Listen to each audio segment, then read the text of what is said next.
안녕하세요. 이번 학기 유기화학 2 기말고사 지체 강의를 하게 된 융합생명공학과 17학번 박진우입니다.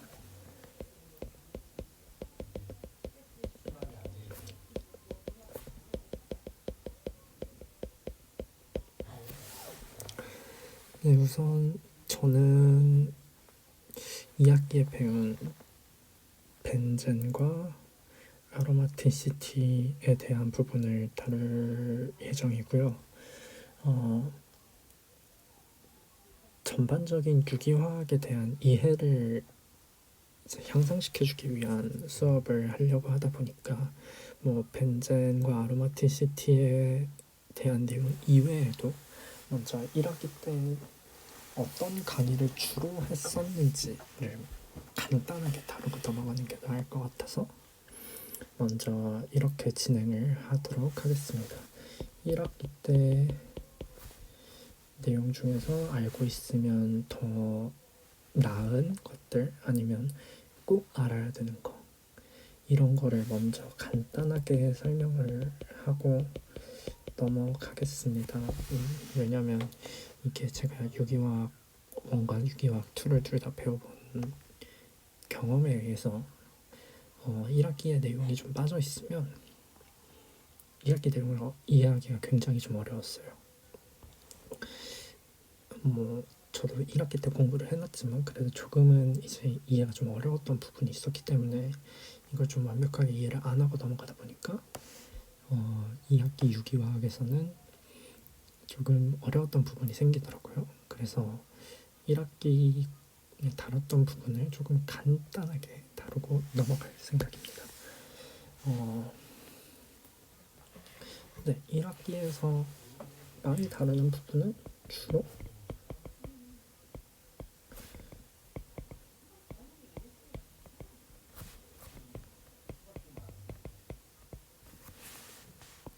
이런 거를 많이 다뤄요.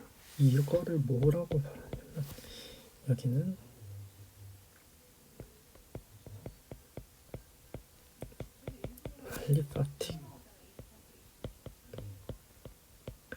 알리파틱 컴파운드라고 해요. 이거는 그냥 지방족 화합물 이런 식 이렇게 말하기도 하는데 그냥 간단하게 말하면 탄화수소를 말하는 거예요. 탄화수소. 네, 여기 알케인은 저희가 흔히 일반화학 시간이든 아니면 고등학교 때 배웠던 것들 저희가 쉽게 표현하면 이렇게 말할 수 있고 알케는 이렇게 그리고 알카인은 이렇게 많이들 말을 하고 있습니다. 그리고 왜 이거에 대해서 얘기를 나누기 전에 그리고 사이클릭에 대해서도 많이 다루고 넘어가는데요. 이거는 삼각형부터 해서 사각형도 있고 오각형 같은 것도 있고 육각형도 있고 이런 식으로 많이 진행이 있어요. 이것도 여기에 이중결합이 있는지 아니면 여기에 이렇게 삼중결합이 있는지 여기에 이렇게 이중결합들이 있는지 이런 거에 대해서 또 이제 많이들 차이가 있으니까 이런 것도 알아두시면 좋을 것 같습니다. 그리고 네, 1학기 때는 좀 이런 것들을 많이 다뤘고요. 이거는 말씀 안 드려도 뭔지 잘 알 거예요. 앞으로 이제 벤젠에 대해서 설명을 하다 보면 이제 이거에 대해서 한 번 더 다룰 기회가 오니까 그때 조금 더 자세하게 다루도록 하겠습니다. 그리고 아마 이번 챕터에서 다루지는 않겠지만 유기화학 이거를 공부하면서 가장 많이 나오고 가장 어려운 부분은 반응에 대한 얘기예요. 네, 1학기 때 진짜 많이 고생했습니다. 이것 때문에 이 반응을 이해하는 거에 있어서 가장 많이 나오는 거 SN2 반응, SN1 반응 주로 이렇게 말을 하는데 이거는 네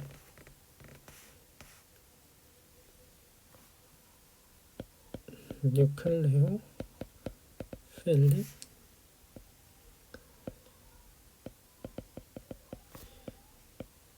substitution 반응이라고 해서 이거를 1반응, 2반응이라고 그냥 이렇게 나눠놨다고 편하게 생각을 하는 게 좋을 것 같습니다. 너무 어렵게 너무 자세하게 설명을 하다 보면 제가 원하는 걸 잘 설명을 못할 수도 있기 때문에 이거는 그냥 간단하게 이런 반응이 있다라는 걸 좀 얘기만 하고 넘어가는 형식으로 할게요. 먼저 SN2 반응부터 하겠습니다. 여기 뉴클레오 파일이 있어요. 전자를 이렇게 가지고 있는 뉴클레오 파일이 있고 그리고 여기 이제 이런 놈이 있어요. 여기서 뉴클레오 파일이 중심에 있는 탄소를 공격해서 브로모가 나가게 되면 이게 SN2 반응입니다. SN1 반응은 이거랑 형태가 조금 반대라고 보시면 될 것 같아요.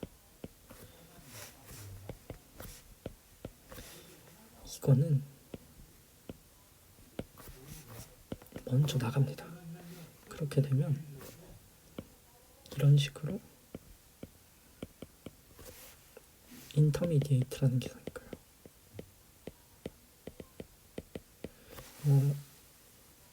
반응 중간체라고 해서 여기서 한 단계가 이제 더 나아가게 되면 이제 전자가 여기로 들어와서 여기를 채워주게 될 텐데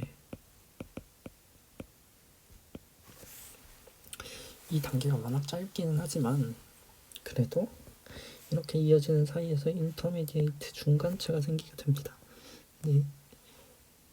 이렇게 돼서 만들어지는 것들이 SN1 반응이라고 해요. 그러니까 간단하게 요약을 하자면 얘는 뉴클레오 파일이 먼저 공격하는 애들, 얘는 뉴클레오 파일이 나중에 공격하는 애들이 됩니다. 그리고 뭐 여기에서 이제 저희가 뭐 프라이머리, 세컨더리, 터셔리 구조 뭐 이런 것들이 있는데요. 이런 거는 딱히 지금은 언급을 하지 않고 넘어가도록 하겠습니다. 벤젠에서 이 내용을 다루지는 않았던 것 같더라고요. 그래서 뭐 간단하게 1학기 때 배웠던 것들은 뭐 이 정도로 하고 넘어갈 거고요. 일단 제가 이거를 쭉 설명을 하고 나서 이제 본격적으로 벤젠과 아로마티시티에 대한 설명을 하게 될 텐데요. 저는 그에 앞서서 이제 저는 유기화학을 공부하면서 일단 처음에 조금 굉장히 어렵다라고 느꼈던 게 뭐였냐면 물질이 뭘 말하는지 몰라가지고 좀 헷갈렸었어요. 이게 무슨 물질을 말하는 거고 이게 무슨 반응을 말하는 거야 라는 거는 저희가 어떻게 보면 한 번씩은 봤을 수도 있지만 일반 화학을 하면서 하지만 좀 안 봤던 내용들이 많기 때문에 제가 유기화학을 처음 공부할 때 물질을 너무 몰라가지고 물질에 대한 이해도가 낮아서 뭐 암기도 안 돼 있고 이러다 보니까 그걸 이해하는 것 자체가 조금은 어렵게 다가오더라고요. 그래서 앞으로 뭐 간단하게 알킬기, 뭐 알릴, 알데하이드, 뭐 알코올 등등 얘기를 하게 될 텐데, 이런 거는 중간중간 나오는 때 제가 간략하게 조금 설명을 하면서 조금씩 짚고 넘어가는 형태로 수업을 진행하도록 하겠습니다. 네, 이제 본격적으로 수업을 시작을 할 텐데요. 여기 이제 벤젠과 아로마티시티에 대한 게 있습니다. 네, 벤젠 여러분들이 많이 보셨던 거 맞아요. 이렇게 생긴 거, 육각형의 죄송합니다. 육각형의 이중결합이 이렇게 왔다 갔다 할 수 있는 것들, 이거를 벤젠이라고 말을 하고요. 아로마티시티라고 하면은 이제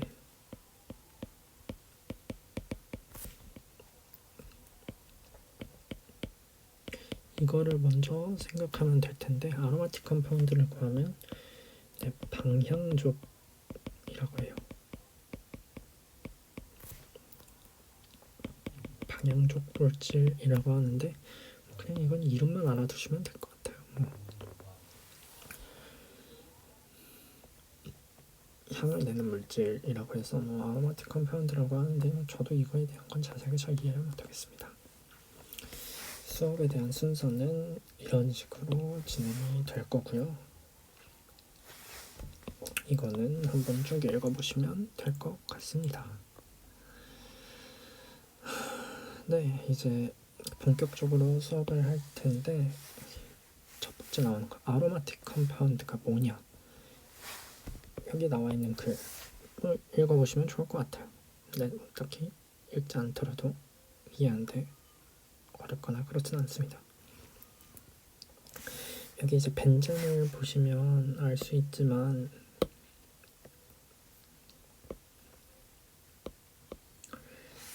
제가 아까 그려놓은 이 구조 있잖아요. 여기에 이중결합이 있는 걸 여기 이렇게 동그라미 치는 것처럼 해가지고 이렇게 또 표현을 할 수 있습니다. 이 표현은 앞으로 좀 자주 쓸 수 있으니까 외우는 게 나을 것 같아요. 그리고 여기 나와 있는 게 뭐냐면 벤잘데하이드라고 하는데, 좀 이따가 이제 치환기에 대한 걸 좀 나누겠지만, 이렇게 생각해보면 여기가 벤젠과 여기 치환기로 이루어진 구조를 말하는 겁니다. 기본적으로 CO, R 프라임 이렇게 붙어 있다라고 하면 이거를 보통 카본일기라고 불러요. 근데 여기 R 프라임 쪽에 이제 수소가 있게 되면 이거를 알데하이드기라고 부릅니다. 그래서 여기서 이제 간단하게 말하는 건 벤젠과 알데하이드가 붙여서 벤즈알데하이드라고 부릅니다. 그리고 다음에는 이제 치환기로 메테인이 붙어 있는 거라고 생각하면 되는데, 메테인이 치환기로 붙어 있으면 그 ANE를 빼고 YL로 붙어서 이제 메테인이 붙어 있다라고 하면 메틸이 붙어 있다라고 말을 합니다.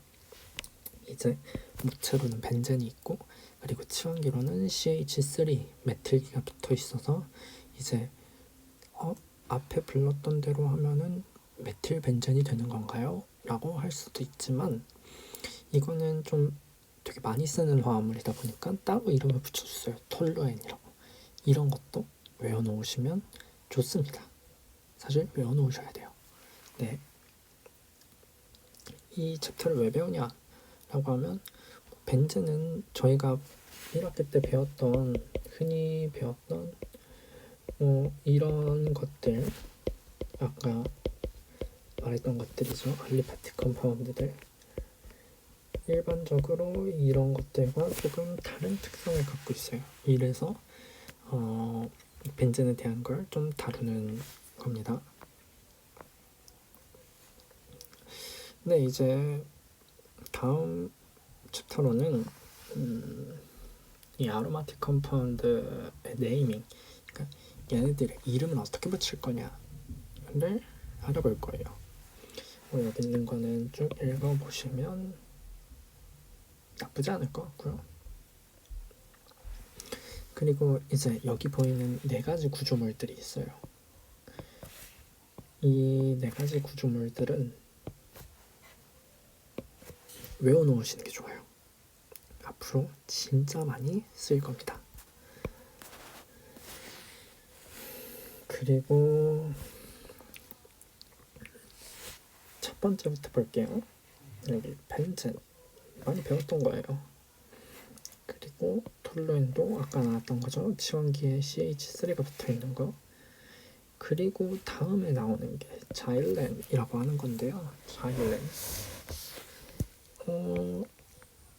벤젠은 알겠는데 여기가 2개 붙어 있으면 왜 자일렌이라고 하는 거지?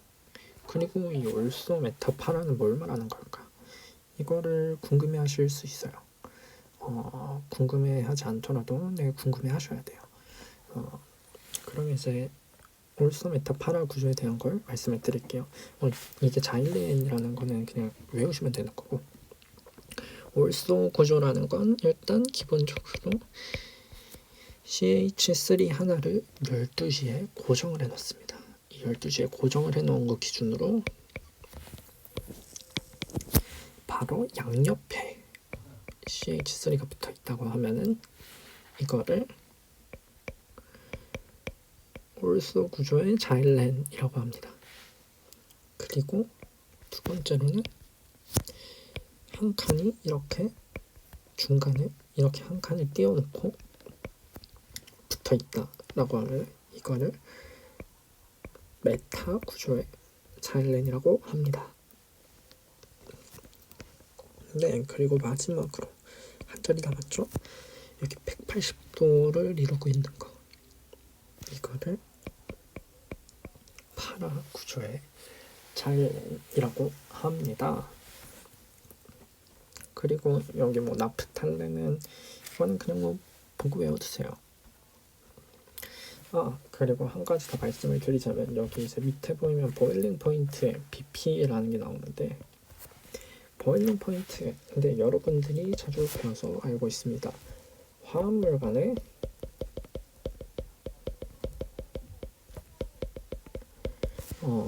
어떻게 보면 당기는 정도? 이거에 대한 차이가 이제 보일링 포인트로 나타나게 되는 거죠. 화합물끼리 잘 이제 뭉쳐 있는다라고 하면은 보일링 포인트가 높은 거고, 왜냐면 그걸 끊어주고 서로 에너지를 갖게 해야 되니까.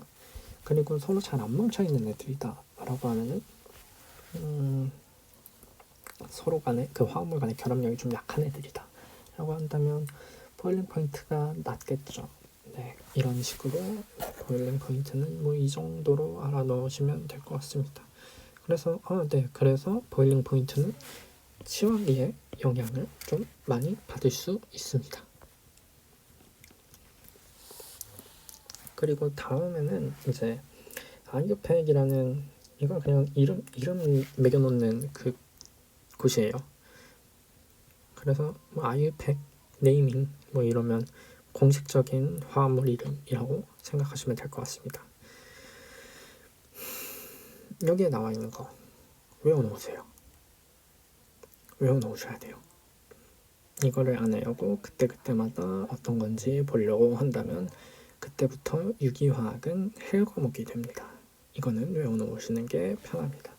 아까 말했듯이 여기 톨루엔이 있고요. 네, 그리고 여기 OH가 붙는 거, OH를 주로 뭐라고 하죠? 알코올이라고 하죠. OH가 붙게 되면 주로 알코올이라고 많이 말을 해요. 근데 여기서는 페놀이라고 하겠습니다. 벤젠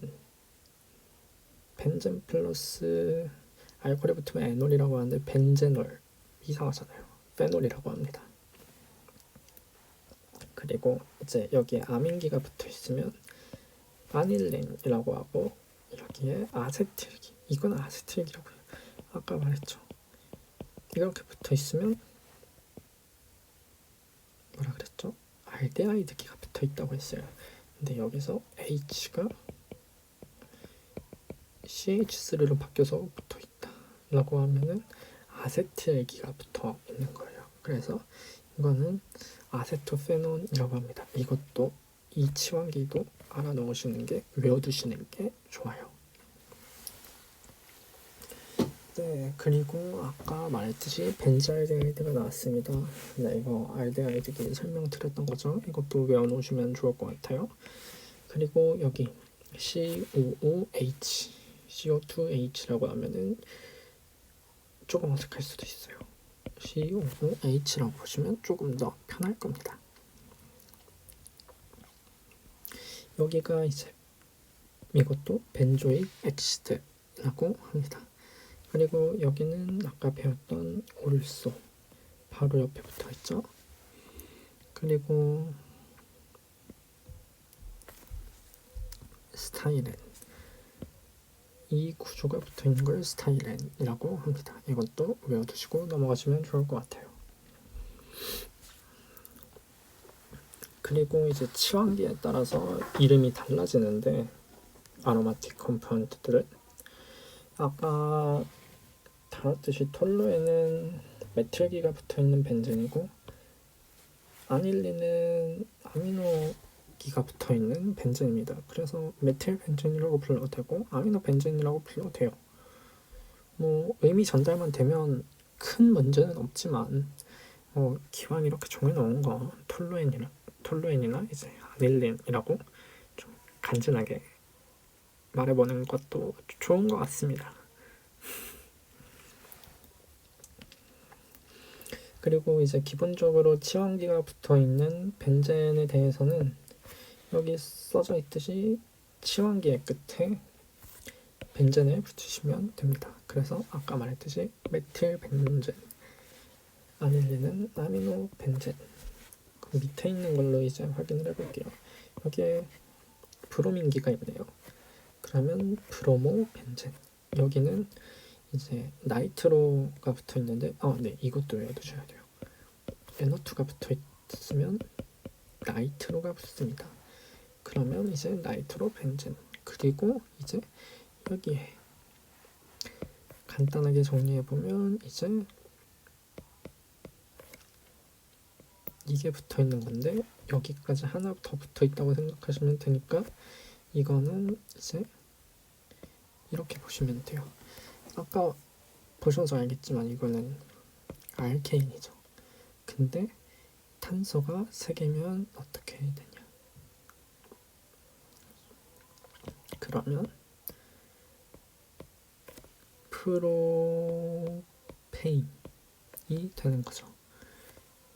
여기 써놨는데 이거는 무조건 10번까지는 외워놓으셔야 됩니다.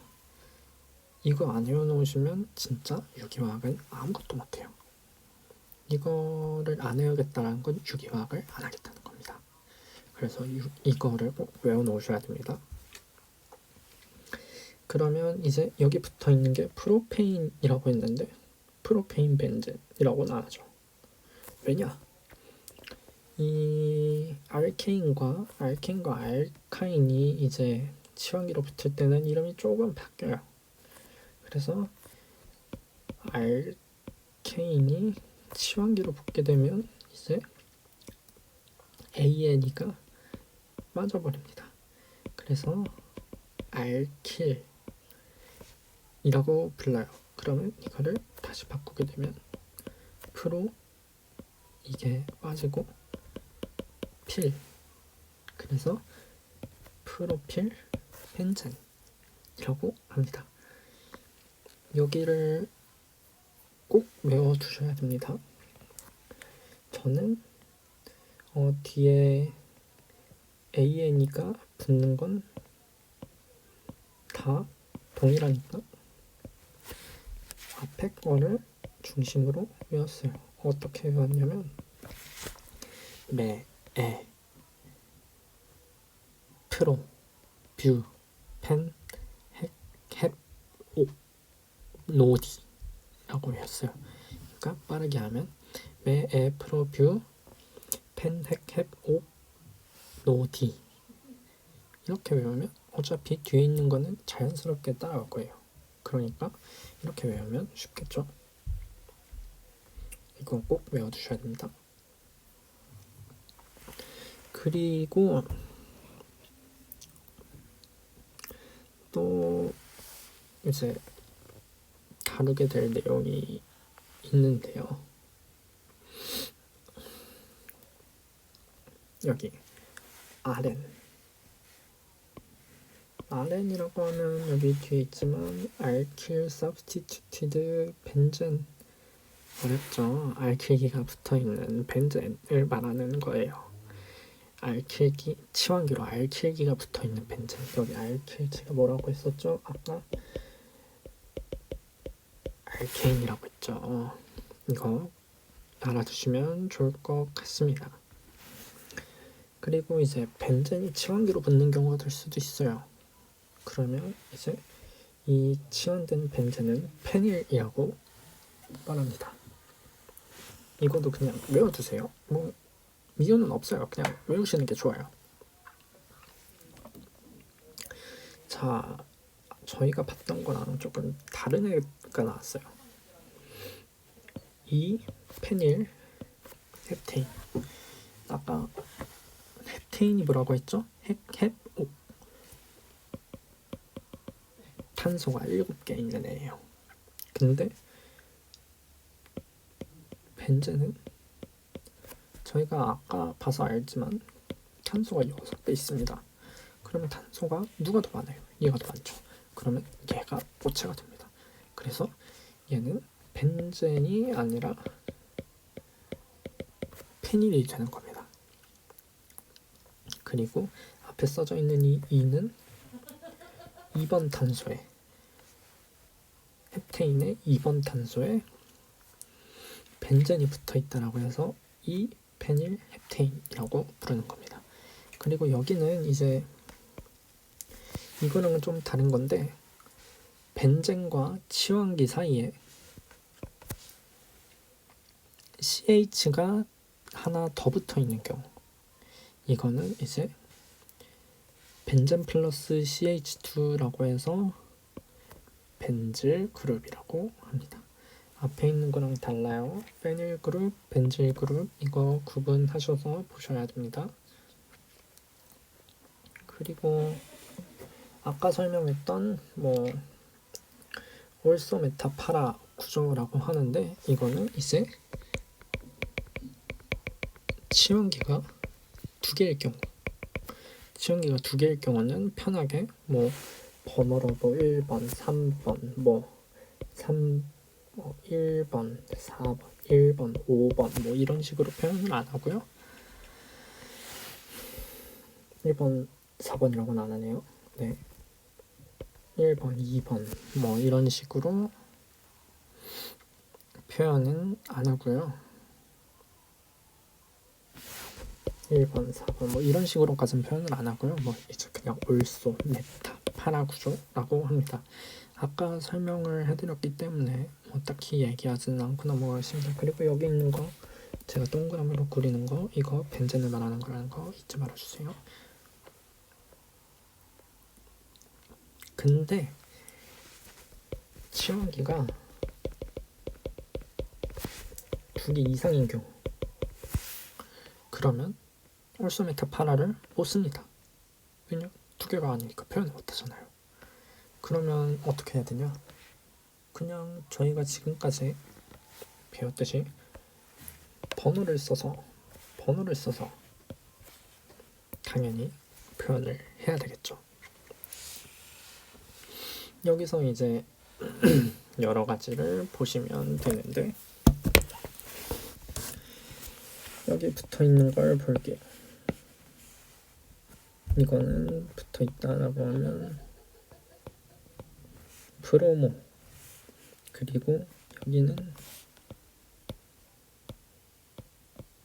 메틸 그러면 2개가 이렇게 붙어 있는 거예요. 메틸과 브로모 자, 뭐가 먼저 앞에 와야 되냐를 보면은 앞에 알파벳을 보시면 됩니다. 알파벳 순서대로 쓰는 거예요. 뭐 몇 번 탄소에 무슨 치환기가 붙어 있냐 이건 중요한 게 아니에요. 앞에 쓰는 거는 무조건 알파벳 순서입니다. 캐피털 레터가 더 먼저 나와 있는, 그러니까 여기로 보면 B가 M보다 앞에 나오는 알파벳이죠. 그러니까 브로모가 먼저 나오고 메틸이 먼저 나옵니다. 그 뒤에 나옵니다. 그러면 이제 이 번호 붙이는 거는 뒤에 할 거라서 이거는 그냥 간단하게 보고 넘어가시면 될 것 같아요. 여기 이 다이라고 말하는 거는 이거는 두 개를 말하는 겁니다. 그냥 간단하게 좀 말을 하고 넘어갈게요. 이걸 말하는 김에 모노 한 개를 말하죠. 다이 두 개를 말하죠. 테트라 네 개를 말합니다. 트라이 세 개를 말합니다. 말 실수할 뻔했네요.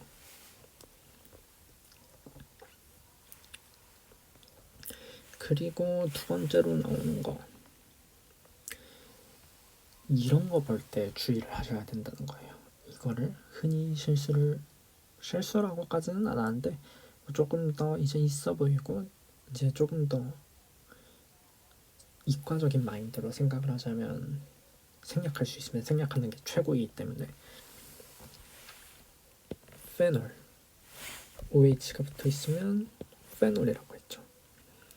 그리고 이제 여기에는 CH3가 두 개가 붙어 있어요. 이거는 메틸이라고 했죠. 그리고 앞에 뭐가 붙냐? 두 개니까 다이. 이거는 레터로 안 쳐요. 이 D는 레터로 안 쳐요. 얘만 레터로 치는 겁니다. 그래서 2번과 5번 탄소에 두 개의 메틸기가 있는 페놀. 그리고 이거는 저희가 아까 말했지만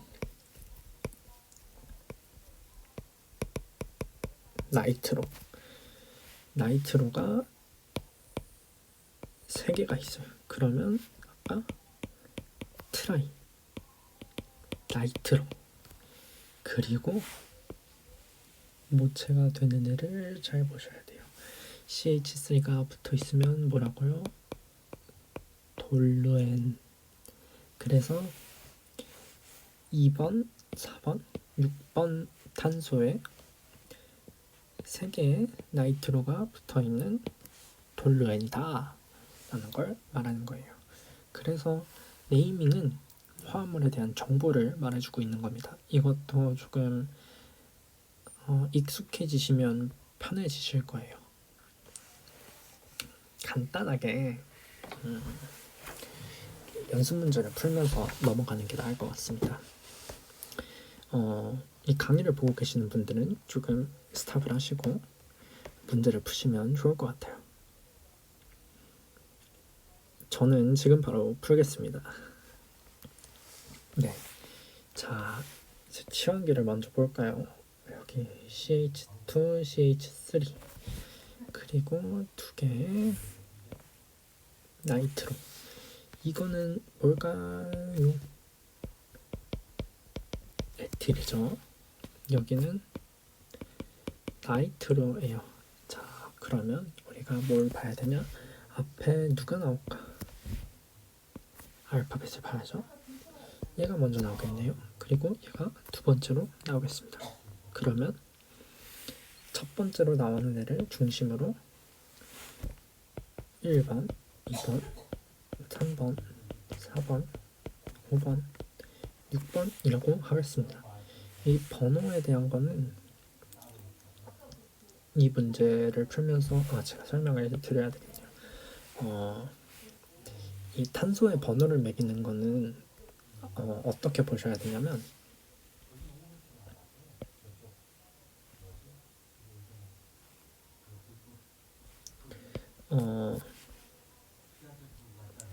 이 치환기가 붙어 있을 때 치환기가 붙어있는 각 탄소 있잖아요. 그 탄소의 번호를 매긴다라고 했을 때 그 번호의 합이 가장 작은 경우를 택해야 돼요. 뭐 간단하게 예를 들어주자면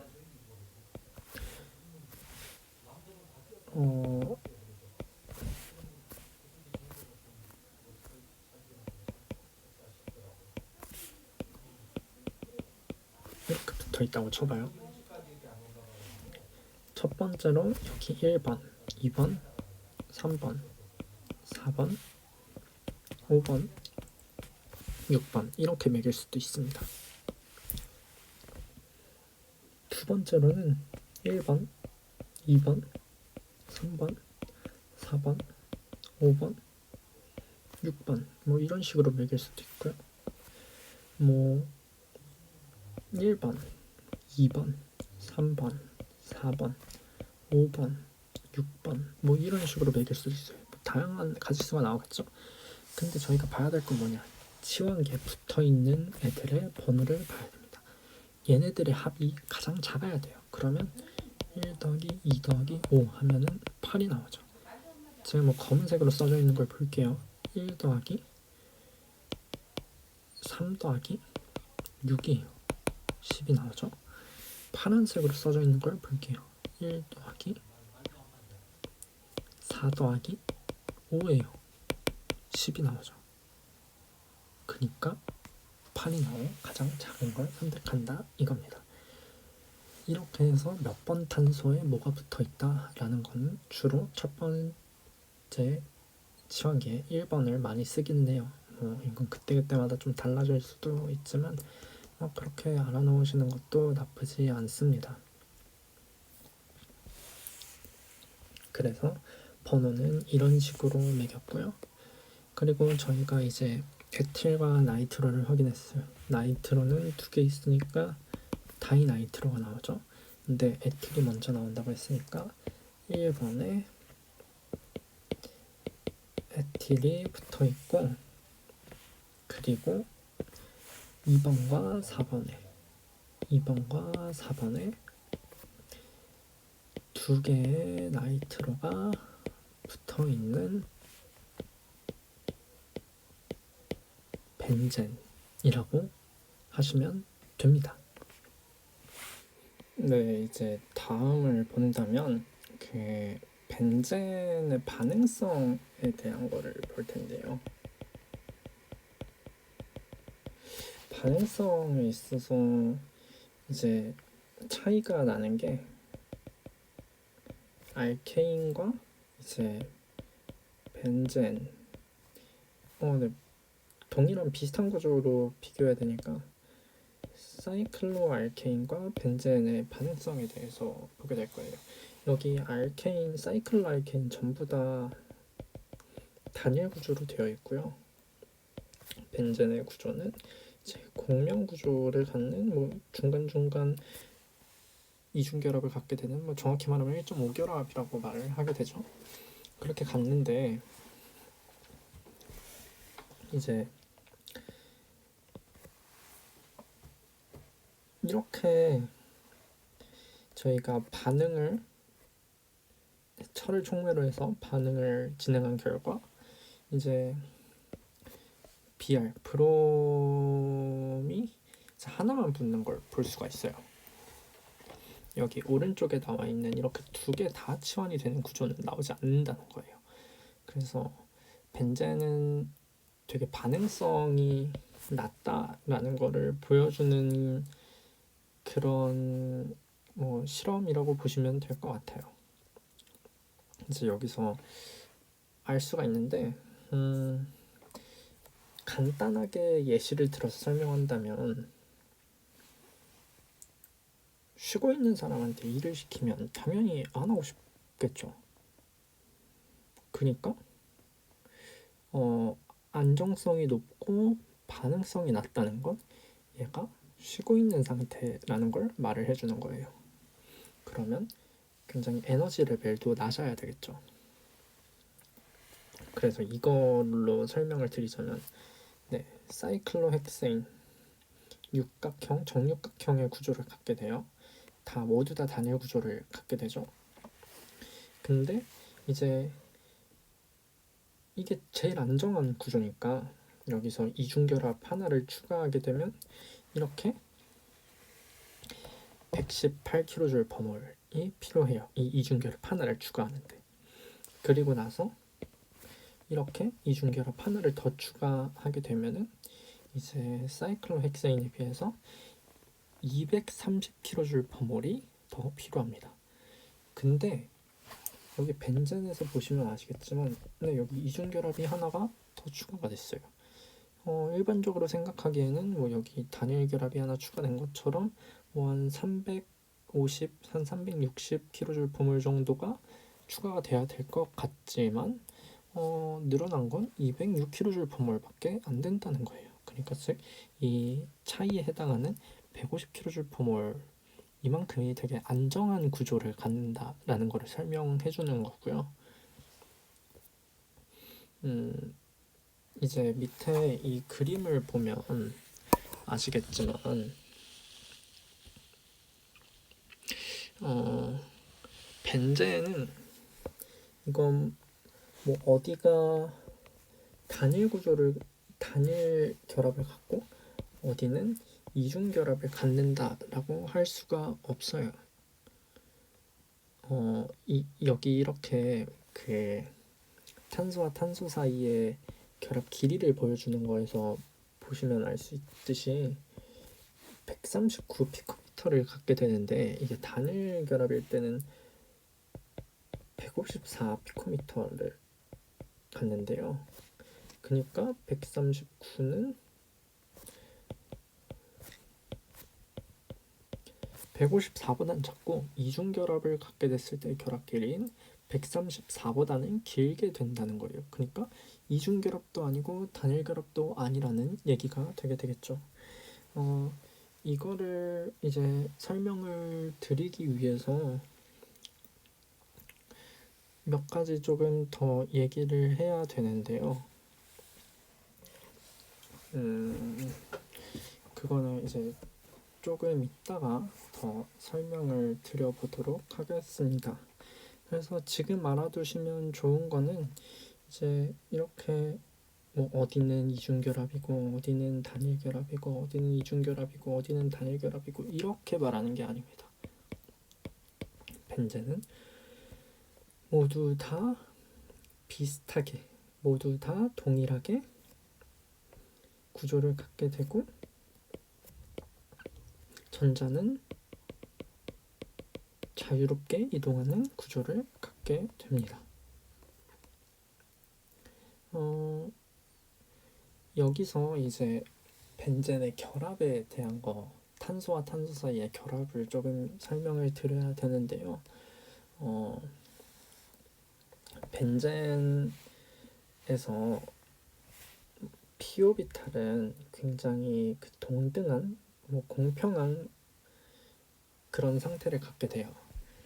네, 그러면서 이제 설명이 돼야 되는 게 이제 p-오비탈 사이의 결합을 나타내는 파이 결합을 말하게 되는데 이 파이 결합이라는 게 뭐냐면 각각 탄소가 가지고 있는 p-오비탈 사이에 이렇게 결합이 일어나는 경우를 이제 파이 본드 이런 결합을 파이 본드라고 합니다. 벤젠에서는 각각 탄소가 가지고 있는 이 파이 본드라고 하면 가운데로 말씀드려야 되네요. 이 파이 본드들이 자유롭게 이동을 하는 구조를 갖게 되기 때문에 공명 구조를 갖는다고 설명을 하고 있습니다. 그러면 이제 여기서 1학기 가장 처음에 배웠던 부분을 설명을 드려야 될 텐데요. 기본적으로 탄소는 저는 결합을 8이라고 할게요. 8을 4개를 갖는 구조를 하고 있어요. 그러니까 탄소는 전자를 4개를 받았을 때 옥텐 룰을 만족하면서 안정적인 구조를 갖는다는 거죠.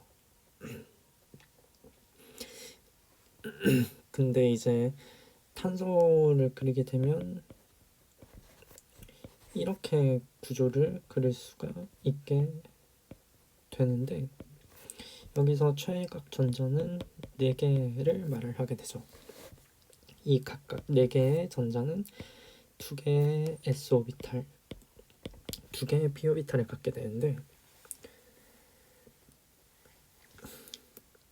이게 왼쪽에 있는 그림처럼 각각 이렇게 나눠져 있는 그림이 아니라 이 4개의 오비탈들이 결합된 모습으로 나타나게 됩니다. 이 sp3 혼성 오비탈이라고 말을 하게 되는데, 이 sp3 혼성 오비탈이라는 건 s 1개, p 오비탈 3개가 하이브리드 됐다라고 해서 sp3 하이브리드 오비탈이라고 말을 합니다. 네, 뭐 이렇게 탄소의 기본적인 결합에 대해서 말을 했는데요. 이거를 말을 하는 이유는 단일 결합을 알아보기 위해서였어요. 아까 단일 결합에서 말했듯이 154였나요? 아마 154 피코미터를 말했던 것 같기는 한데, 이렇게 각각 탄소가 가지고 있는 sp3 오비탈끼리의 결합이 일어나게 되는 걸, 이거를 시그마 결합이라고 말해요. 이거를 시그마 본드라고 합니다. sp3 오비탈끼리 겹쳤을 때를 시그마 본드라고 해요. 그래서 sp3 시그마 본드라고 말을 하게 되면 여기 각각의 전자를 하나씩 공유하게 되는 구조를 갖게 되고, 이게 결국 선으로 표현하게 되면 단일 결합을 말하게 됩니다. 이 단일 결합은 154 피코미터를 갖게 되고요. 근데 이제 저희가 중요하게 봐야 될 거는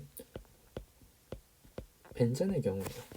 벤젠의 경우는 단일 결합도 아니고 이중 결합도 아닌 걸 말을 하게 되는데, 여기서 저희가 알아야 되는 개념은 sp2 오비탈과 p 오비탈 그리고 파이 본드에 대한 개념이에요. 이거는 이제 정확하게 알고 넘어가셔야 벤젠에 대한 이해를 더욱더 잘 할 수 있게 됩니다.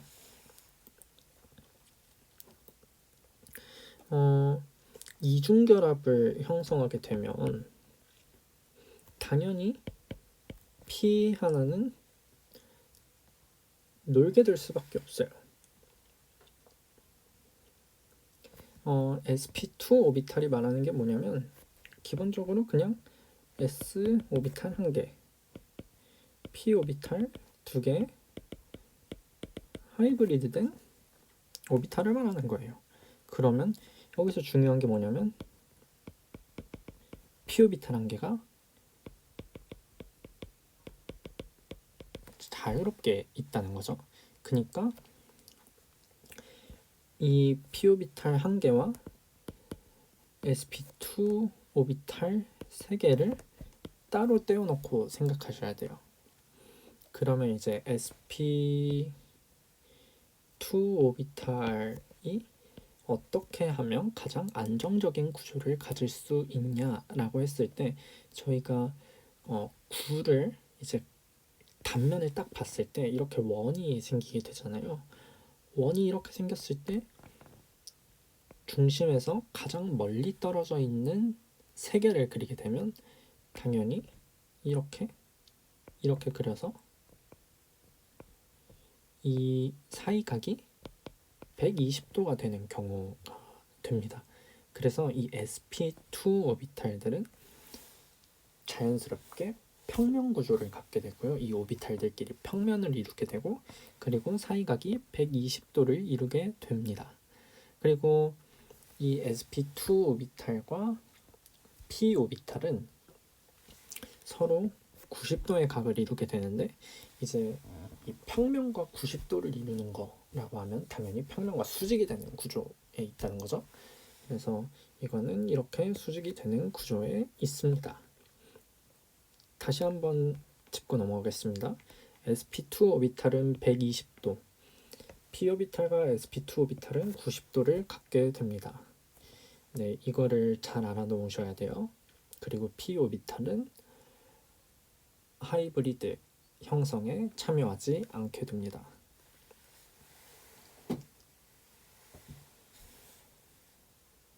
그리고 이제 아까 말했듯이 p 오비탈과 p 오비탈이 오버랩 되면 이게 파이 본드를 형성하게 돼요. 이 파이 본드와 그리고 sp2 오비탈과 sp2 오비탈이 같이 결합해서 생기는 게 시그마 본드라고 하는데, 이 시그마 본드와 파이 본드로 인해서 벤젠이 만들어진다라고 생각하시면 됩니다. 여기서 이제 sp2와 sp2 이 오비탈들이 뭉치게 되면 결과는 탄소와 탄소 사이에 더블 본드가 형성되게 됩니다.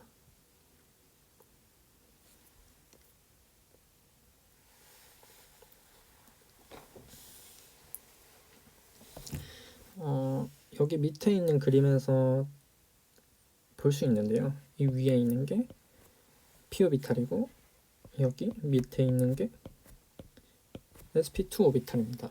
그래서 이렇게 결합을 하게 되면 p 오비탈은 p 오비탈들끼리 파이 본드를 형성하게 되고, 여기도 이렇게 파이 본드를 형성하죠. 그리고 여기 시그마 결합을 형성해서 sp2 오비탈들끼리 시그마 결합을 형성해서 이렇게 결국은 이중 결합을 만들게 됩니다. 이 이중 결합을 만들게 되면 이제 탄소와 탄소 사이의 거리가 134 피코미터가 되게 되죠. 네, 처음 저희가 봤던 게 뭐였죠? 탄소와 탄소 사이의 단일 결합일 때는 154, 그리고 탄소와 탄소 사이의 이중 결합일 땐 134 피코미터라고 합니다. 네, 그러면 다시 한번 돌아와서 벤젠은 139 피코미터를 갖는다고 했어요.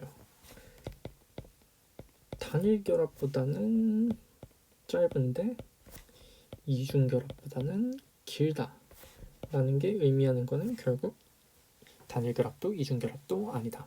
그래서 쉽게 1.5 본드를 형성한다고 말을 하고 있습니다. 이제 벤젠에서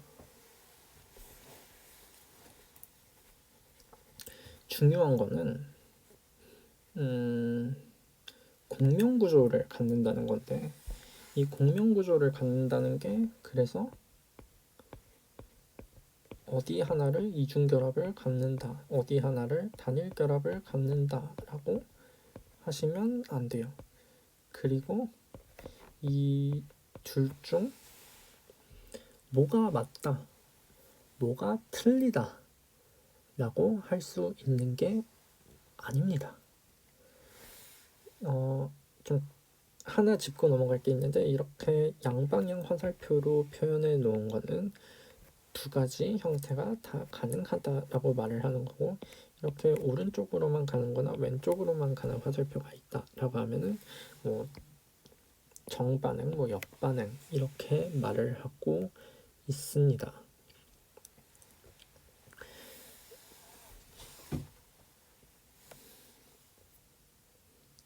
밑에 이렇게 설명되어 있는 건 그 레소넌스 폼이라고 해가지고 이거는 공명 구조를 말하는 거예요.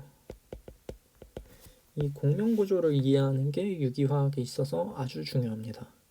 유기화학에 있어서 중요한 것들 몇 가지가 있다면 공명 구조와 전기 음성도, 그리고 스테릭 이펙트라고 입체 효과, 이렇게 세 가지가 있는데요.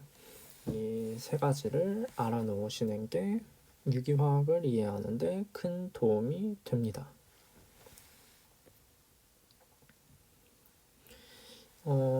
공명 구조를 보면서 중요하게 봐야 되는 게 뭐냐면, 공명 구조는 기본적으로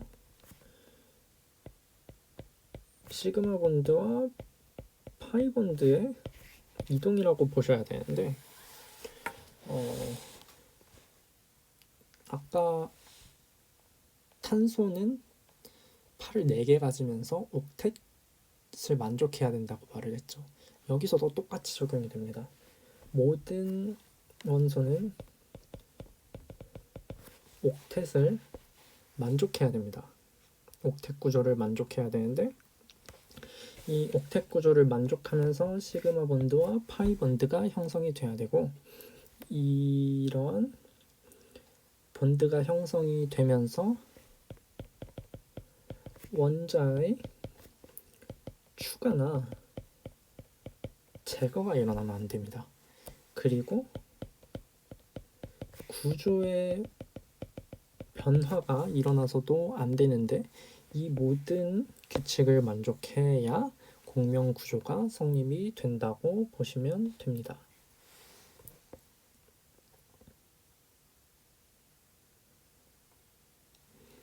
여기 이렇게 간단하게 예시가 나와 있는데요. 이 전자가 이렇게 이동해서 여기에 있던 이 전자가 다시 한번 이렇게 산소로 이동을 하게 됩니다. 그러면 여기에 이렇게 음이온이 하나가 생기게 되는데 여기에 있는 음이온은 그대로 놓고 이 전자쌍이 이렇게 이동을 해서 전자를 옮겨주고 그리고 여기에 있는 이중결합이 여기로 왜냐하면 옥텟을 만족해야 되니까요. 여기가 팔이 5개가 되면 안 되잖아요. 그래서 여기서 이렇게 팔을 하나 옮겨주고 그리고 여기서 이렇게 또 팔을 하나 옮겨주게 되면 여기엔 음이온이 생기면서 이렇게 이중결합 2개 그리고 여기에 이중결합 그리고 여기에 이중결합 이렇게 해서 이렇게 양방향 화살표로 공명 구조를 표현하게 될 수 있습니다. 몇 가지 예시 문제가 있는데 이거는 풀어보시면 좋을 것 같고요. 그리고 제가 수업 처음에 설명했듯이 이렇게 원으로 표현하게 되는 경우도 있습니다. 그냥 간단하게 이렇게 원으로 그리시면 돼요. 어디에든 다 이중결합이 있다 이걸 말하는 게 아니라 왔다 갔다 하면서 1.5본드가 생길 수 있다 이거를 말하는 거니까 이거는 그냥 그대로 생각하시면 될 것 같습니다. 그리고 설명해야 될 게 뭐냐면요. 이제 벤젠에 이제 p 오비탈이 어떻게 있냐에 따라서 이제 p 오비탈들끼리 어떻게 결합하냐에 따라서 안티본딩과 본딩 형태로 나눌 수가 있습니다. 그러니까 안티본딩이라고 말하는 건 붙어있지 않은 형태를 말하는 거고 본드 형태라고 말하는 건 본딩 형태라고 말하는 건 서로 안정적이게 잘 결합을 한 상태라고 보시면 됩니다. 벤젠은 굉장히 안정적인 구조라고 했죠. 왜냐면 전자가 자유롭게 이동을 하기 때문에. 그러면 이런 구조에 있어서 안티본딩 구조를 갖는다라고 하게 되면 어떤 걸 예상을 해볼 수 있을까요? 전자가 자유롭게 이동하지 못하는 경우는 안티본딩이라고 해야 되겠죠? 왜냐면 이중결합이 3개나 생기게 된다는 거니까. 그러면 여기서 저희가 봐야 되는 게 뭐냐라고 하면은 이제 시그마 본딩과 시그마 안티본딩 형태를 설명을 하고 넘어가야 되겠습니다. 몰레큘러 오비탈이라고 하는데 저희는 이제 현대 화학에서는 오비탈이 어디에 있고 이런 게 아니라 어디에 있을 확률 이런 식으로 말을 하게 됩니다.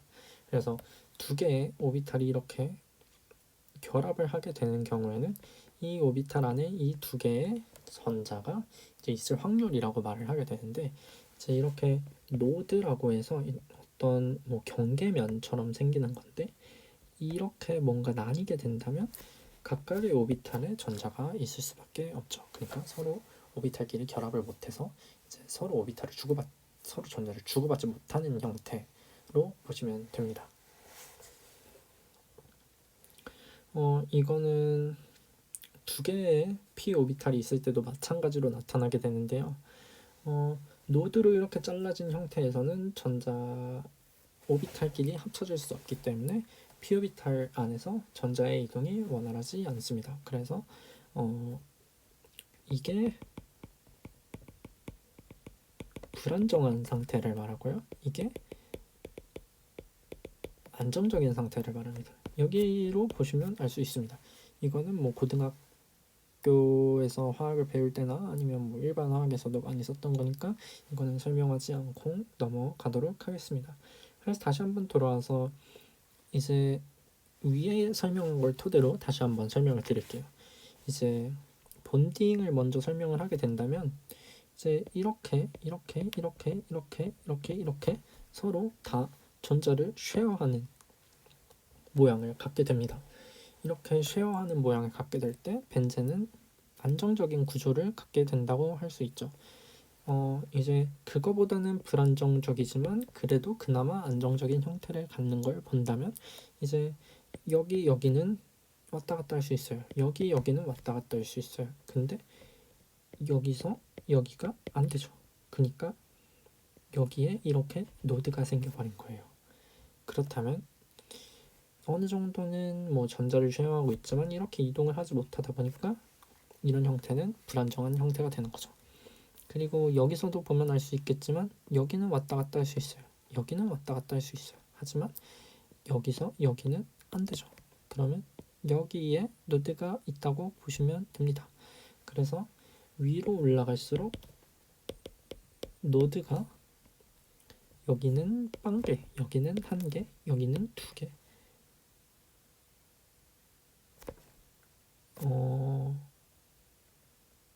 아니죠. 여기는 2개, 여기는 4개, 여기는 6개가 존재한다고 보시면 됩니다. 여기에 있는 문제로 좀 예시를 들자면요. 저희가 지금까지 수업한 걸 토대로 문제를 풀어본다고 했을 때 가장 중요한 게 뭐죠? p 오비탈이에요. p 오비탈. 그러니까 이거를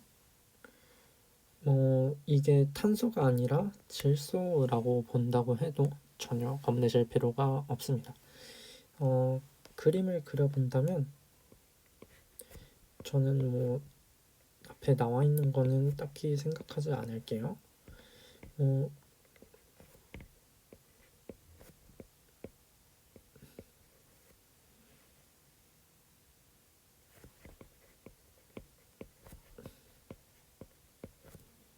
이렇게 볼 수가 있을 것 같은데 여기에 비공유 전자쌍은 sp2 오비탈에 있는 겁니다. 그래서 sp2 오비탈에 있다고 보신다면 각각의 p 오비탈들은 전자를 공유하는 형태가 되는 거죠.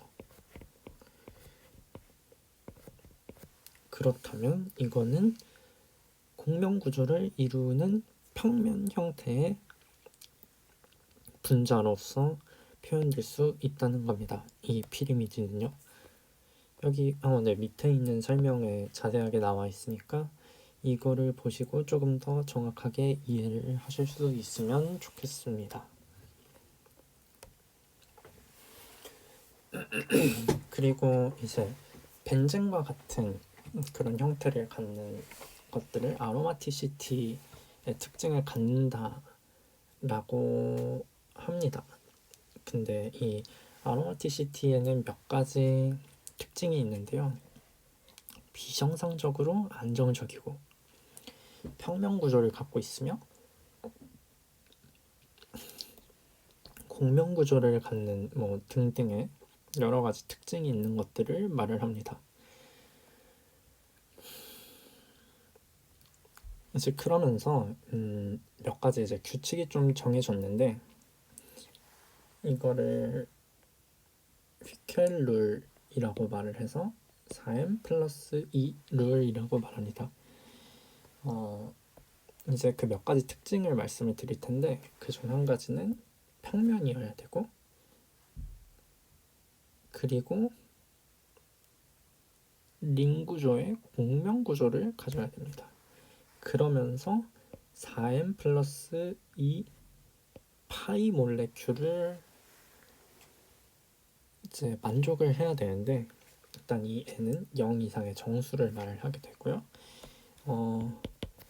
이 4n 플러스 2 룰이라는 게 뭐냐면, 파이 본드에 전자가 4n 플러스 2개 있냐고 물어보는 거예요. 이거를 만족하면 아로마틱 컴파운드라고 말을 한다는 거죠. 여기에는 이제 간단한 예시가 하나 있는데, 사이클로부타다이엔, 여기 나와 있죠. 이 사각형. 이거는 기본적으로 4n 플러스 2를 만족하지 않습니다. 왜냐면 여기 그냥 저희가 쉽게 이중결합이라고 표현해 놓은 부분이 이제 파이본드를 형성하고 있는 곳에 전자를 말을 하는 건데, 여기는 4개의 파이 몰레큘이 있습니다.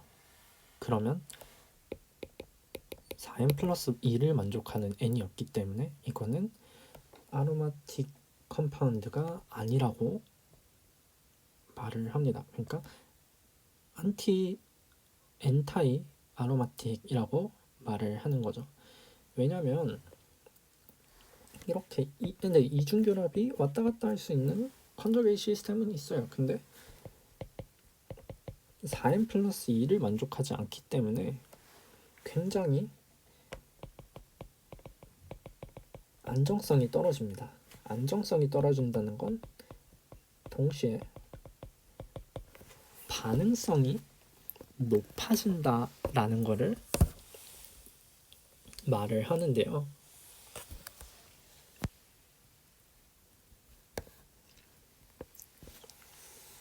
이를 보면 알 수 있겠지만,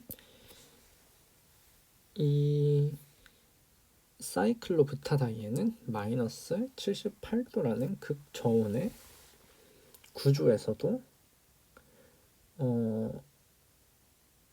반응을 갖는다라는 거를 알 수가 있었습니다. 그리고 이제 저희가 볼 게 벤젠인데요. 벤젠은 일단 여기 하나, 둘, 셋, 넷, 다섯, 여섯, 4n 플러스 2를 만족하는 n이 있어요. 4n 플러스 2가 6을 만족하는 n이 있습니다. 그러면서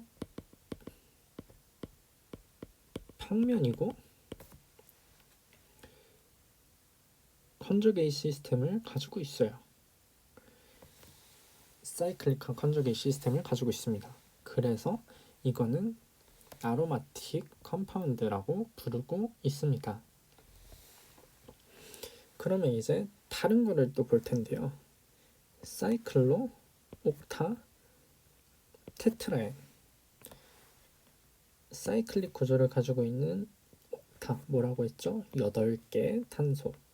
테트라엔 이제 이중결합이 4개에 있는 이제 8개의 링을 말하면 됩니다. 이걸 말하는 거예요.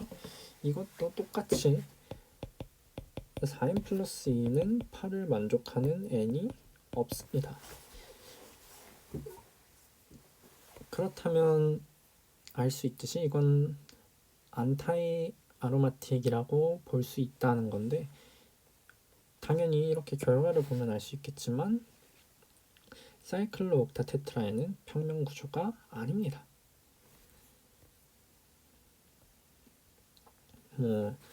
이렇게 쭉 나와 있는 거는 읽어보시면 좋을 것 같고요. 저는 넘어가서 이제 아까 말씀드렸다시피 아로마틱 구조는 한 개의 안정한 구조를 갖게 되고요. 그 이후로는 그것보다는 불안정한 구조를 갖게 됩니다.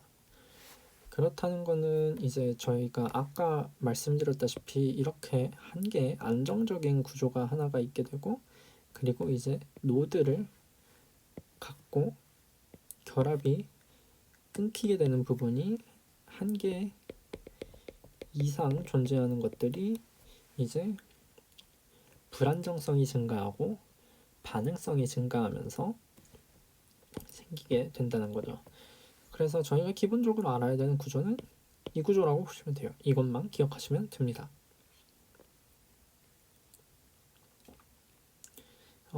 여기도 이제 아까 설명했던 거를 그대로 설명하고 있기 때문에 딱히 설명하지는 않고 넘어가겠습니다. 이걸 보시고 이해를 하시면 될 것 같아요.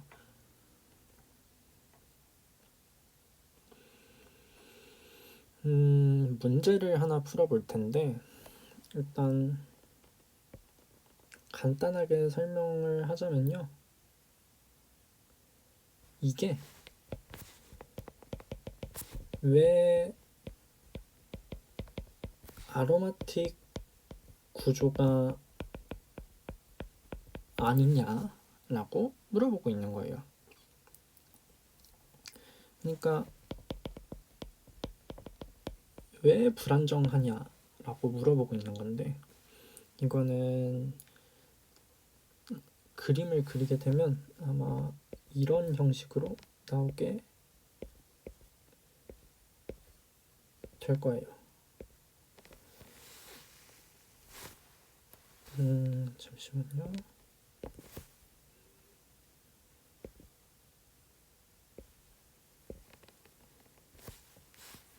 이렇게 나오게 될 텐데 저희가 이 그림을 보고 설명을 하는 게 나을 것 같네요. 기본적으로 이렇게 그리면 평면 구조를 갖는 것처럼 보여요. 나프탈렌이랑 비슷한 구조를 갖게 되니까. 근데 여기서 봐야 될 건 여기 수소입니다. 이 수소끼리 반발력을 일으키게 돼가지고 평면 구조가 조금 틀어진다는 거예요.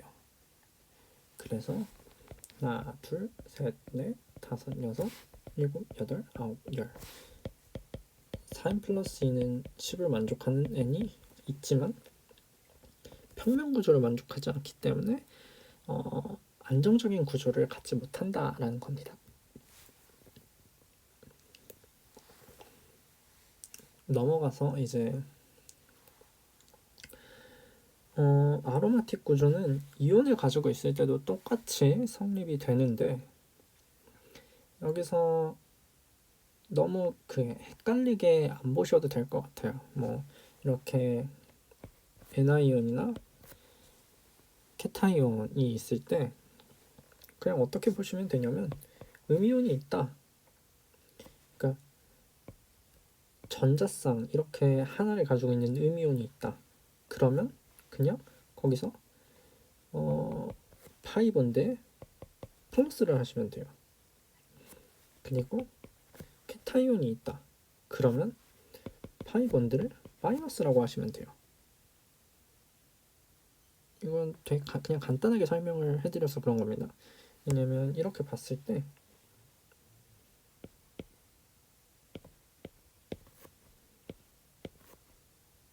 이렇게 보셔야 되는데 하나, 둘, 셋, 넷 이렇게 보시면 만족하는 게 없어요. 근데 여기 두 개, 전자가 두 개가 추가가 돼버렸네요. 그러면 4n 플러스 2는 6, n은 1 이거를 만족하는 게 생깁니다. 그러면 이제 여기를 볼까요? 하나, 둘, 셋, 넷,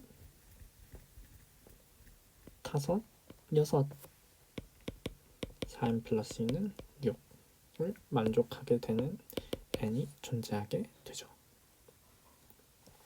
왜냐면 이거를 배제하고 생각하시면 되니까요. 그래서 너무 어렵게 보시지 않으셔도 될 것 같습니다. 4n 플러스 2를 만족하는지를 보는 거는 음이온이 있을 때 전자가 몇 개가 추가됐는지를 보시면 될 것 같고 케타이온이 있을 때는 전자가 몇 개가 빠져나갔는지를 보시면 계산하는데 크게 어려움이 생기진 않을 것 같습니다. 그러면 이제 당연히 이온이 생긴다라고 하는 거는 어떤 게 조금 더 안정적인 이온이 생기는 건지 조금 봐야 될 필요도 있을 것 같습니다. 그래서 이거를 보게 된다면 밑에 있는 그림에서 설명을 했는데요.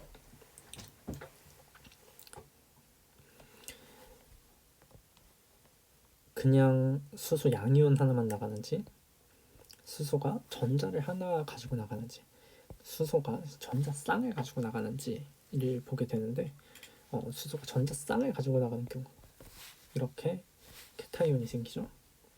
여기 이렇게 전자 하나만 가지고 가는 경우 라디칼이 생겨요. 그리고 여기 이렇게 수소가 그냥 양이온 상태로 빠져나가는 경우 이렇게 전자쌍이 그대로 남아버립니다. Ni온이 생긴다라고 말을 하는데요. 여기를 계산해 본다면 4개의 파이 일렉트론이 있어요. 하나, 둘, 셋, 넷. 그리고 여기는 하나, 둘, 셋, 넷, 다섯 해서 5개의 파이 일렉트론이 있고, 여기는 하나, 둘, 셋, 넷, 다섯, 여섯 6개의 파이 일렉트론이 있어요. 그래서 여기만 4n 플러스 2는 6을 만족하기 때문에 이 구조의 형태가 가장 안정적인 이온의 형태라고 보시면 될 것 같습니다. 이것도 마찬가지로 보시면 될 것 같고요. 위에서 설명을 해드렸으니까 이렇게 6개 일렉트론, 파이 일렉트론, 하나, 둘, 셋, 넷, 다섯, 여섯, 일곱 7개의 파이 일렉트론, 하나, 둘, 셋, 넷, 다섯, 여섯, 일곱, 여덟 8개의 파이 일렉트론이 있어서 4n 플러스 2를 만족하는 얘는 얘밖에 없어요. 그래서 얘가 가장 안정적인 구조라고 할 수 있습니다.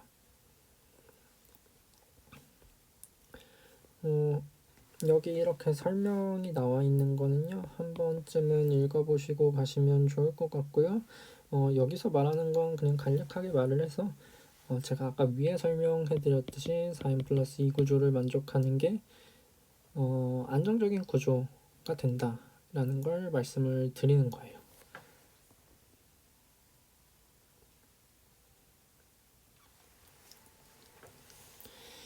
이제 이거를 조금 오비탈의 그림으로 어떻게 보면 좋냐라고 했을 때, 이제 저희가 p 오비탈의 오버랩이 일어났을 때 이게 파이본드라고 한다고 했죠.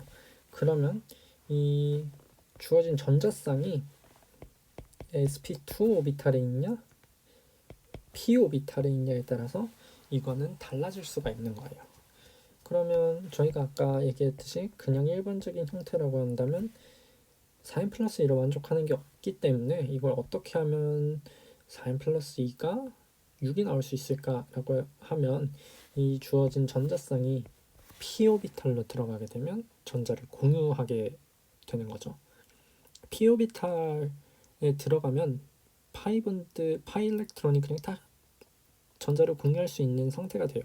그래서 전자쌍이 들어가는 거기 때문에 조금 밀집도는 생기겠지만 그래도 4n 플러스 2를 만족할 수 있게 됩니다. 밑에 있는 경우도 마찬가지예요. 이렇게 케타이온이 있는 경우 이렇게 p 오비탈을 비워버리는 거예요. 이게 그대로 있다라고 했으면 p 오비탈이 이렇게 있었겠죠. 그러면 4n 플러스 2를 만족할 수가 없어요. 그래서 이거를 없애버린 거예요. 그러면 4n 플러스 2는 6을 만족하게 되죠. 이거는 원래 전자가 하나 있을 때보다는 살짝 헐거워지긴 하겠지만 그래도 4n 플러스 2를 만족하기 때문에 안정적인 구조를 가질 수 있습니다. 이 문제도 풀어보시면 좋을 것 같아요. 이제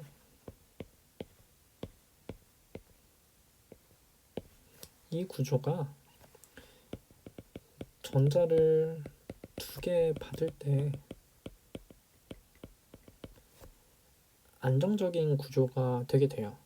왜냐면 이거를 이렇게 그린다면 하나, 둘, 셋, 넷, 다섯, 여섯, 일곱, 여덟 4n 플러스 2를 4n 플러스 2가 8을 만족하는 애는 없거든요. 그러면 2개를 늘리던가 2개를 줄이면 되겠죠. 그래서 이 4n 플러스 2는 6을 만족하던가 4n 플러스 2는 10을 만족하던가 이러면 각각 n을 만족하는 게 생겨버리니까 안정적인 구조가 될 수 있는 거죠. 여기 이렇게 자세하게 잘 설명이 되어 있네요. 이렇게 이해를 하시면 될 것 같습니다. 헤테로사이클이라고 하는 거는요, 어떻게 보시면 되냐라고 했을 때,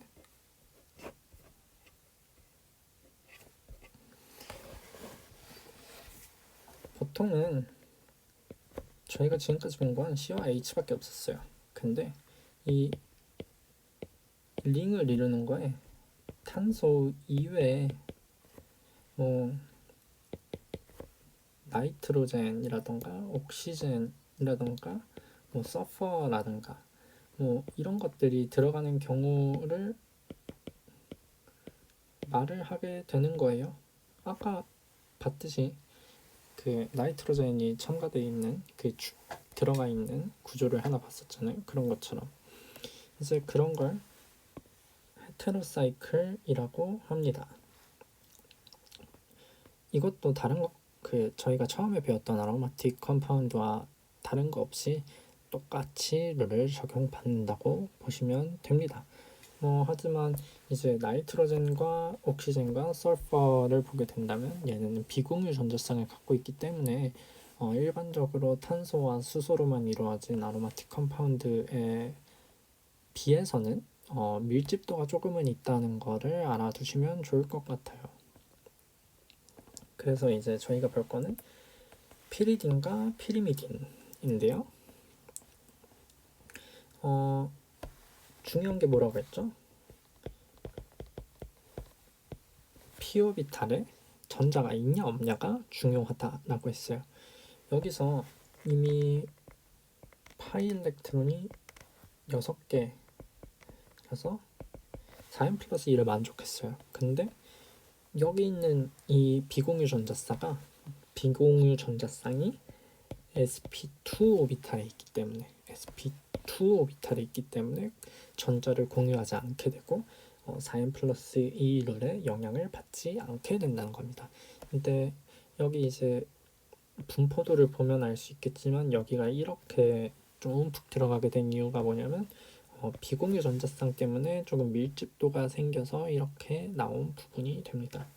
이제 밑에 있는 피리미딘의 경우도 똑같이 보면 될 텐데요. 하나, 둘, 셋, 넷, 다섯, 6개 6개를 만족하죠. 하지만 이제 2개의 론페어들이 sp2 오비탈에 있기 때문에 이것도 위와 마찬가지로 이렇게 조금 움푹 들어간 밀집된 형태를 보이긴 하지만 p오비탈에 있는 6개의 전자들이 왔다 갔다 하는 거에는 영향을 미치지 않게 됩니다. 이렇게 설명이 나와 있고요. 이것도 이렇게 이제 설명이 나와 있고요. 아까 제가 설명했던 거에 전부 다 나와 있는 겁니다.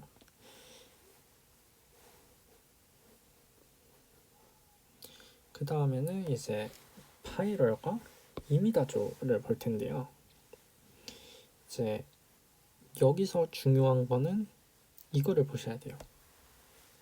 하나, 둘, 셋, 넷. 얘는 4개의 파이 일렉트론을 갖고 있어요. 그래서 4n 플러스 2를 만족하려면 전자가 2개가 더 필요한 상황이에요. 그러면 이제 여기 있는 나이트로젠에 론페어를 쓰면 되겠죠. 그래서 p오비탈에 론페어가 들어가게 되는 경우는 이제 론페어를 그때부터는 이제 쉐어를 할 수 있게 되는 상태가 되기 때문에 이제 4n 플러스 2는 6을 만족하게 됩니다. 이렇게 4n 플러스 2가 6을 만족하게 되면 자연스럽게 아로마틱 컴파운드를 이루게 되고요. 당연히 이제 이 론페어들이 p 오비탈을 돌아다니기 때문에 이렇게 뭐 밀집된 형태의 구조를 조금은 띌 수가 있습니다. 그리고 여기서 이제 이미다조를 보게 되면요, 이제 하나는 p 오비탈에 있고 하나는 sp2 오비탈에 있습니다. 그렇게 되면 이제 저희는 하나, 둘, 셋, 넷, 다섯, 6개만 이렇게 보면 되죠. 왜냐하면 sp2 오비탈에 있는 건 이제 p 오비탈에 있는 게 아니다 보니까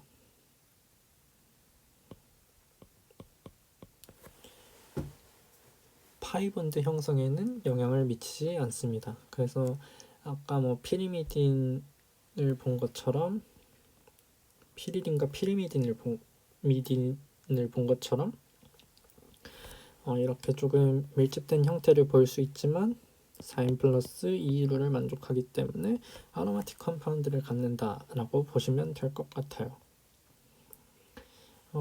이제 뭐 다양한 형태의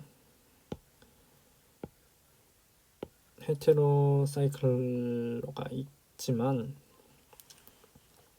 지금은 딱히 다루지 않고 넘어가도록 하겠습니다. 뭐 사이토신, 티민, 유라실, 히스티딘,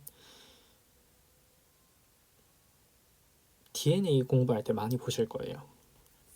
DNA와 RNA 공부하실 때 많이 보실 거예요. 이건 이대로 넘어가도록 하겠습니다. 이 후란이 아로마틱 구조를 갖는다라고 하게 되면 어떻게 오비탈을 갖게 되는지를 볼게요. 이것도 그냥 대충 그릴 테니까 알아서 보세요.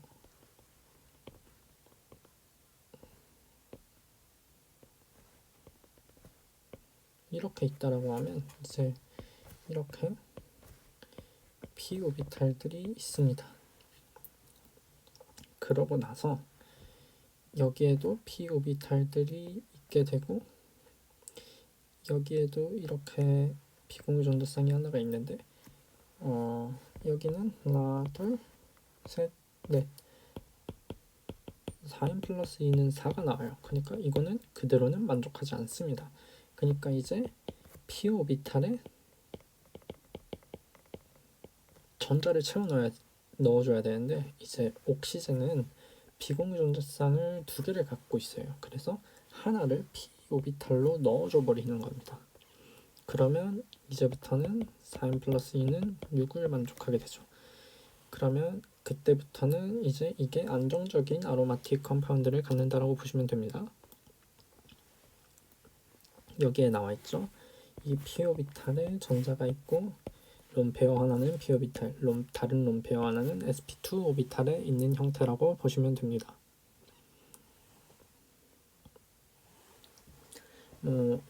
폴리사이클릭 아로마틱 컴파운드라고 하는 게 뭐냐면요, 그냥 벤젠 여러 개 있는 구조를 말하는 거예요. 그래서 하나, 둘, 셋, 넷, 다섯, 여섯, 일곱, 여덟, 아홉, 열 10개라서 만족하죠. 여기도 하나, 둘, 셋, 넷, 다섯, 여섯, 일곱, 여덟, 아홉, 열 11, 12, 13, 14, 14개라서 만족하죠. 이게 링이 하나가 늘어날 때마다 4개씩 증가하게 돼요.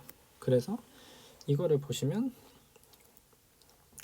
당연히 첫 번째만 만족하게 되면 4개씩 증가하기 때문에 그 이후로도 다 만족한다는 걸 예측하실 수 있겠죠. 이것도 똑같이 보시면 돼요. 똑같이 평면 구조를 갖고 있습니다. 나프탈렌을 보면요, 저희가 처음에 외워두면 좋다고 했던 구조였죠. 여기가 이렇게 있어요. 그러면 저희가 이제 공명 구조를 그린다라고 했을 때 이렇게 비공유 전자쌍들이 이동을 하게 됩니다. 그러면 이거를 어떻게 말씀을 드리냐면 이제 이렇게 생기고 이렇게 생기고 이렇게 생기는 거예요. 그랬을 때 이제 어떻게 되냐라고 하면은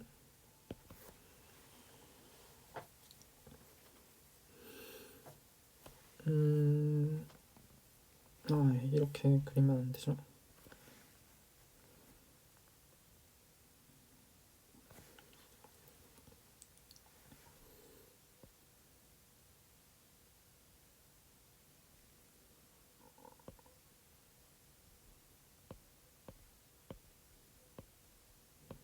이렇게 있는 게 이렇게 가고 이렇게 가고 이렇게 간다고 했을 때 이제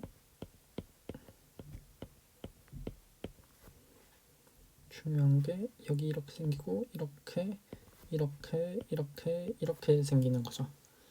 그러면 이게 다시 이렇게 이동을 해서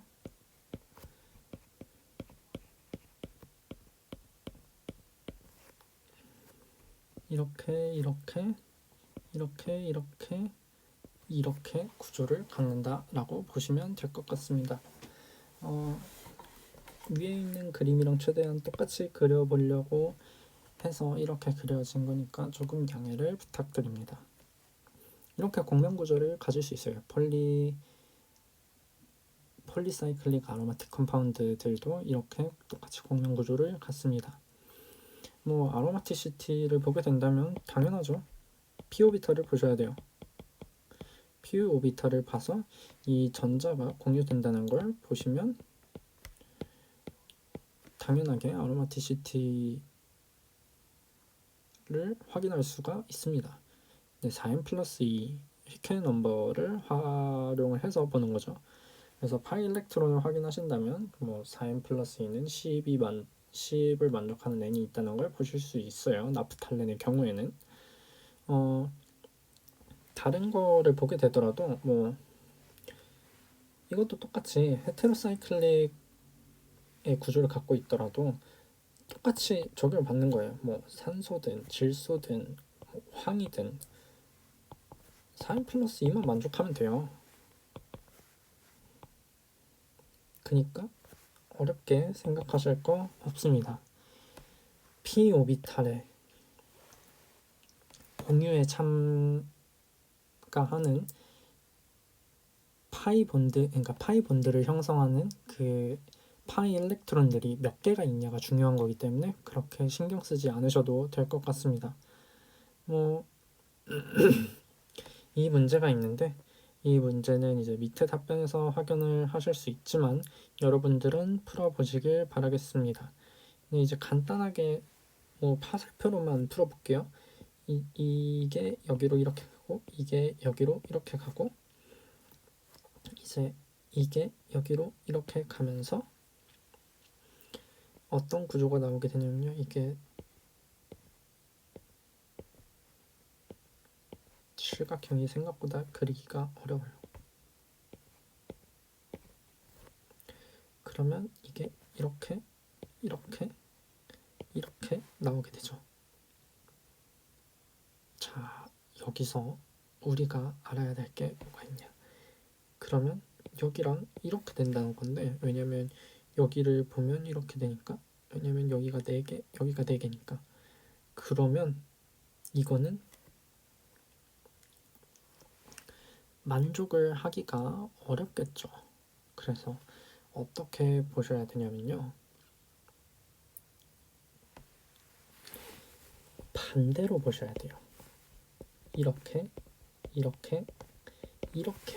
가야 되는 구조를 보시면 됩니다. 그러면 다시 한번 그릴게요. 아까 거 실각형 좀 잘 그렸는데 다시 그려야 되네. 여기가 이렇게, 여기가 이렇게, 그리고 여기가 이렇게 되고 그리고 이제 여기 4개가 이미 옥텐 룰을 만족했기 때문에 여기에는 결합이 들어가면 안 돼요. 그러니까 여기가 이렇게 이동하고 여기가 이렇게 이동하게 되는 겁니다. 그래서 이렇게 그러면 모든 게 옥텐 룰을 만족하면서 공명 구조를 갖게 되죠.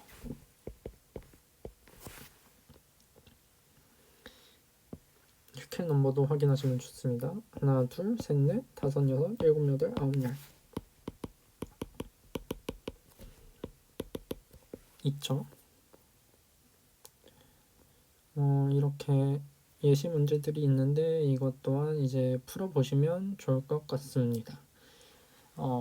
그래서 이번 챕터에서 제가 말씀드린 거는 벤젠과 아로마틱 컴파운드에 대해서 말씀을 드렸고 이제 벤젠의 이제 네이밍과 이제 구조에 대해서 말씀을 드렸습니다. 그리고 아로마틱 컴파운드를 말씀을 드리면서 이제 아로마티시티에 대한 말씀을 드렸는데 여기서 중요한 건 휘켈룰 4n 플러스 2를 만족하면서 평면 구조여야 되고, 그리고 컨주게이트 되어 있는 구조가 아로마틱 컴파운드라고 말씀을 드렸습니다. 네, 지금까지 유기화학2 15과 강의를 맡게 된 융합생명공학과 17학번 박진우입니다.